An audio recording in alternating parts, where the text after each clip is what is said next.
know if we could video out here, but we'll find out. Somebody's doing surgery on that pig. It's like, what are y'all doing? This one.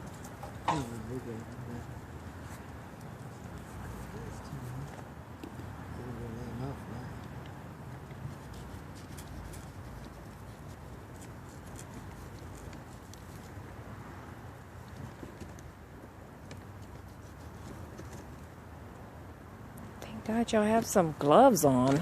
We do. I know that's what I'm happy about. Well, if we put that rubber, we don't want to get all over our hands. Is it open?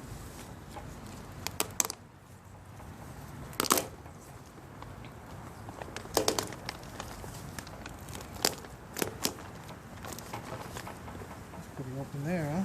Yeah. He's open now. Hey, this might become a tradition if it's good, huh? That's what I'm saying. Which part you want, man? The ribs. I'll take the ribs. I'll take some pork ribs. 2, 3, probably about 6 or 7 cloves, huh? All right, you're on your own. Now it's cold. I'm going in.